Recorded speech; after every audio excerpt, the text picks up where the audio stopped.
Dear students, this is Praveen Kumar Agrawal from Management Department. Welcomes you in my today's lecture of Company Law. In today's lecture, we will discuss upon the topic Doctrine of Ultra Vires. क्या मतलब होता है doctrine of ultra vires का?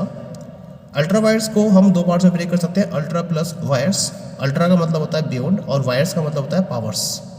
इसका मतलब हुआ कि कोई भी पर्टिकुलर एक्ट जो किसी पर्टिकुलर पर्सन की पावर के बियॉन्ड होता है, उसके बाहर होता है, तो उस पर्टिकुलर एक्ट को हम अल्ट्रा वायरस एक्ट का नाम देते हैं। लेकिन जब कंपनी के रिलेशन में हम इसको स्टडी करते हैं तो इसका मतलब होता है the acts beyond the legal powers और ऑब्जेक्ट्स ऑफ द कंपनी। तो कोई भी पर्टिकुलर ऐसी एक्टिविटी जो कंपनी के लीगल पावर्स या ऑब्जेक्ट्स के बियॉन्ड फॉलो की जाती है, ऐसी पर्टिकुलर एक्टिविटी को हम अल्ट्रा वायर्स एक्टिविटी का नाम देते हैं। A company has powers to do acts or make contracts permitted expressly or implied by its memorandum. It is prohibited to go beyond the memorandum by the doctrine of ultra vires. जैसा कि पीछे हमने discuss किया था, जब हमने memorandum of association को define किया था, तो जो उसका मेमोरेंडम ऑफ एसोसिएशन है वो किसी भी पर्टिकुलर कंपनी के परमिटेड रेंज ऑफ एक्टिविटीज़ को डिफाइन करता है, यानी कि उस पर्टिकुलर एक्टिविटीज़ को जो उनकी तरफ से परफॉर्म की जा सकती है या उस पर्टिकुलर बेस को जिसको फॉलो करते हुए कंपनीज डिफरेंट टाइप के कॉन्ट्रैक्ट्स को साइन कर सकती हैं, तो वो मेमोरेंडम के बेसिस पर डिफाइन किया जाता है। तो मेमोरेंडम किसी भी कंपनी के रेफरेंस में उसकी परमिटेड रेंज ऑफ एक्टिविटीज़ को डिफाइन करता है। अगर कोई भी कंपनी इस रेंज ऑफ एक्टिविटीज़ से बाहर जाकर अपने एक्ट को परफॉर्म करती है तो हम उसको अल्ट्रा वायर्स एक्ट के नाम से जानते हैं। और जो डॉक्ट्राइन ऑफ अल्ट्रा वायर्स है वो किसी भी कंपनी को अपने मेमोरेंडम के बियॉन्ड जाकर किसी भी एक्ट को परफॉर्म करने के रिगार्डिंग प्रोहिबिट करती है। तो ये डॉक्ट्राइन ऑफ अल्ट्रा वायर्स है जिसके बेसिस पर कंपनी अपने मेमोरेंडम के बाहर जाकर किसी भी एक्टिविटी को फॉलो नहीं कर सकती, किसी भी कॉन्ट्रैक्ट को साइन नहीं कर सकती। इसका मतलब ये हुआ कि जो डॉक्ट्राइन ऑफ अल्ट्रा वायर्स है, it states that any act done or contract made by a company beyond the express or limited implied limits of the company's memorandum is ultra vires company. An ultra vires act or contract is null and void and hence not binding of the company. तो एक proper definition इसकी हम study कर लेते हैं। जो doctrine of ultra vires है वो ये स्टेट करता है कि कोई भी एक्ट या फिर कोई भी कॉन्ट्रैक्ट अगर किया जाता है जो कंपनी के मेमोरेंडम की लिमिट के द्वारा डिसाइड किए हुए एक्ट के बाहर है, या फिर जो कंपनी के मेमोरेंडम में एक्सप्रेस और इम्प्लाइड लिमिट दे रखी है और इस एक्सप्रेस और इम्प्लाइड लिमिट से बाहर जाकर कोई भी एक्टिविटी फॉलो की जाती है या कोई भी कॉन्ट्रैक्ट साइन किया जाता है, तो ऐसे केस में हम ऐसी कंपनी को अल्ट्रा वायर्स कंपनी का नाम देंगे। और जो एक्ट या कॉन्ट्रैक्ट परफॉर्म किया जाएगा इसको हम अल्ट्रा वायर्स एक्ट या अल्ट्रा वायर्स कॉन्ट्रैक्ट का नाम देंगे। तो ऐसे अल्ट्रा वायर्स एक्ट और कॉन्ट्रैक्ट नल एंड वाइड होते हैं, इनका कोई भी एग्जिस्टेंस नहीं होता है और कंपनी इसमें किसी भी तरीके से बाइंड नहीं होती है, बाध्य नहीं होती है इनको परफॉर्म करने के लिए। इसके साथ साथ एक पॉइंट और नोट करना है आपको यहाँ पर, that an ultra vires act is simply beyond the objects और scope of memorandum of a company. Such an act need not be illegal all against the public policy. मतलब हम जो एक्ट की बात कर रहे हैं ये कंपनी के मेमोरेंडम के स्कोप या उसके मेमोरेंडम के ऑब्जेक्टिव के बियॉन्ड परफॉर्म किया जा रहा है, तो जरूरी नहीं है कि ऐसा एक्ट इलीगल हो या पब्लिक पॉलिसी के अगेंस्ट में हो। बस एक प्रॉपर पॉइंट है इसके साथ में कि वो कंपनी के मेमोरेंडम के स्कोप या मेमोरेंडम के ऑब्जेक्ट के बाहर है, जरूरी नहीं कि वो इलीगल हो या पब्लिक पॉलिसी के अगेंस्ट में हो। Next topic is the articles of association. क्या मतलब है आर्टिकल ऑफ एसोसिएशन का? मेमोरेंडम के साथ में हर कंपनी को अपना आर्टिकल भी प्रिपेयर करना होता है। ये वो लीगल डॉक्यूमेंट होता है जिसे मेमोरेंडम ऑफ एसोसिएशन के साथ में प्रिपेयर करना होता है कंपनी को। और कंपनी के कॉन्स्टिट्यूशन में ये एक अपना इम्पॉर्टेंट पार्ट प्ले करता है। तो जब हम कंपनी के कॉन्स्टिट्यूशन की बात करते हैं तो सबसे पहला डॉक्यूमेंट होता है इसके रिलेशन में मेमोरेंडम ऑफ एसोसिएशन, और उसके सपोर्ट में दूसरा डॉक्यूमेंट होता है जिसे हम बोलते हैं आर्टिकल ऑफ एसोसिएशन। क्या मतलब है आर्टिकल ऑफ एसोसिएशन का? It comprised of rules and regulations that govern the companies internal affairs, यानी कि कंपनी के इंटरनल अफेयर्स को मैनेज करने के लिए, उसको गवर्न करने के लिए डिफरेंट टाइप के रूल्स एंड रेगुलेशंस को हमें फॉर्म करना होता है। तो जब हम इसके रिगार्डिंग डिफरेंट टाइप के रूल्स एंड रेगुलेशंस को फॉर्म करते हैं, then these are contained in the form of article of association. इसका मतलब ये हुआ कि जो आर्टिकल ऑफ एसोसिएशन है, it is the contracts between the share holder and the organization and among the share holders themselves. तो एक तरीके से शेयर होल्डर और ऑर्गेनाइजेशन के बीच में और जितने भी शेयर होल्डर्स हैं उनके बीच में एक कॉन्ट्रैक्ट का काम करता है आर्टिकल ऑफ एसोसिएशन। क्योंकि जो भी कंपनी के शेयर होल्डर्स हैं, ये जो कंपनी खुद है, वो केवल और केवल जब एक्टिविटीज़ को परफॉर्म करेगी तो इस आर्टिकल में दिए गए रूल्स एंड रेगुलेशंस के अकॉर्डिंग ही वो किसी भी पर्टिकुलर एक्टिविटी को या कॉन्ट्रैक्ट को फॉलो करेगी।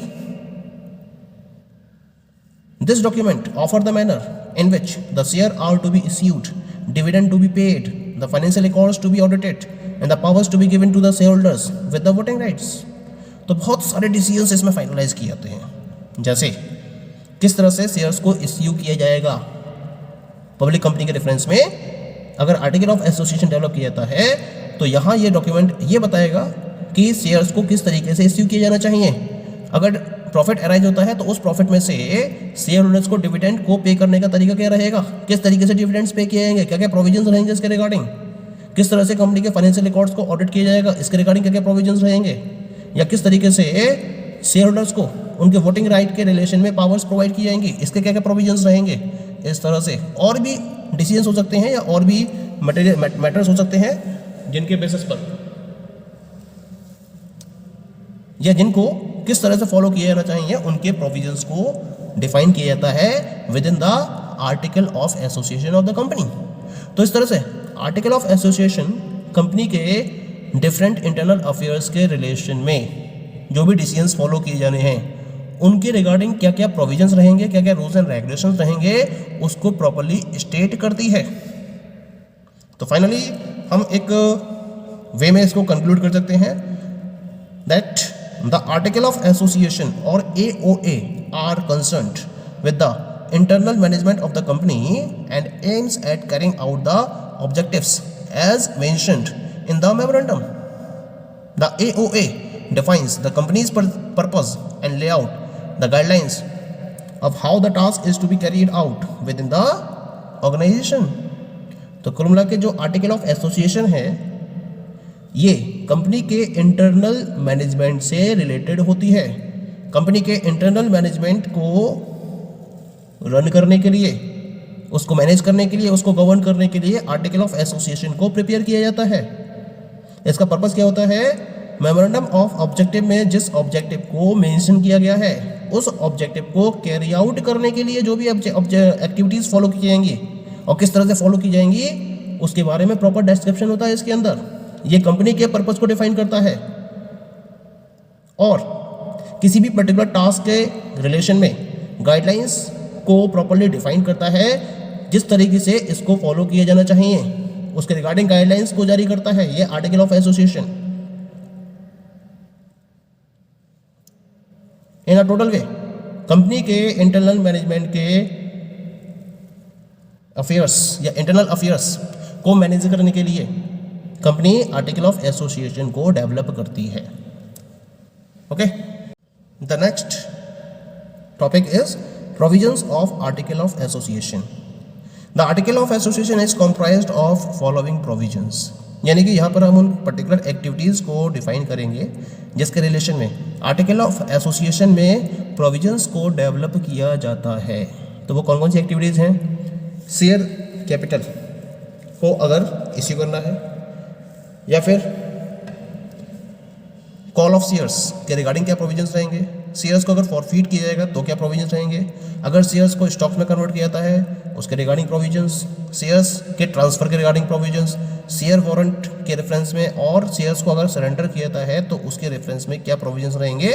These provisions are provided under the article of association. Second category, the second type of provisions are regarding directors, यानी कि किस तरीके से डायरेक्टर्स को अपॉइंट किया जाएगा उसके रिगार्डिंग प्रोविजंस, उनकी क्वालिफिकेशन क्या होनी चाहिए उसके रिगार्डिंग प्रोविजंस, उनका अपॉइंटमेंट कैसे किया जाएगा उसके रिगार्डिंग प्रोविजंस, रेम्यूनरेशन के regarding provisions, board of directors की जो मीटिंग होगी उसकी प्रोसीडिंग किस तरह से होगी उसके रिगार्डिंग प्रोविजंस, डायरेक्टर्स के पावर्स के रिगार्डिंग प्रोविजंस, डायरेक्टर्स की ड्यूटीज़ के रिगार्डिंग प्रोविजंस।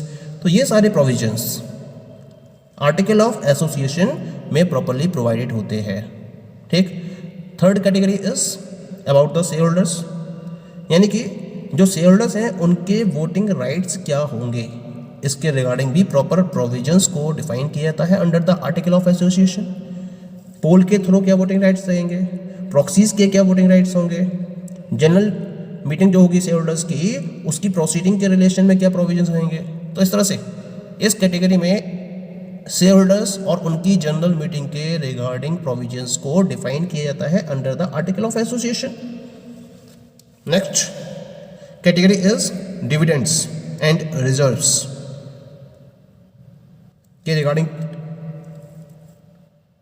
प्रोविजंस डिफाइन किए जाते हैं, यानी कि जो इनकम जनरेट होती है कंपनी की टोटल, उस इनकम में से डिविडेंड्स को पे करने के लिए क्या प्रोविजंस फॉलो किए जाएंगे, रिजर्व्स को मेंटेन करने के लिए क्या प्रोविजंस फॉलो किए जाएंगे, कंपनी के अकाउंट्स को मेंटेन करने के लिए क्या प्रोविजंस रहेंगे, कंपनी के अकाउंट्स की ऑडिटिंग के रेफरेंस में क्या प्रोविजंस रहेंगे, कंपनी की बोरोइंग पावर के रेफरेंस में क्या प्रोविजंस रहेंगे, और अगर कंपनी को वाइंड अप किया जाता है और उसको डिसॉल्व किया जाता है तो उसके रेफरेंस में किन प्रोविजंस को फोकस किया जाएगा। ये सारे के सारे प्रोविजंस आर्टिकल ऑफ एसोसिएशन में प्रॉपरली डिफाइंड होते हैं इन एडवांस। पहले ही आपको डिफाइन करना होता है, उसके बाद एक्टिविटीज़ को फोकस किया जाता है।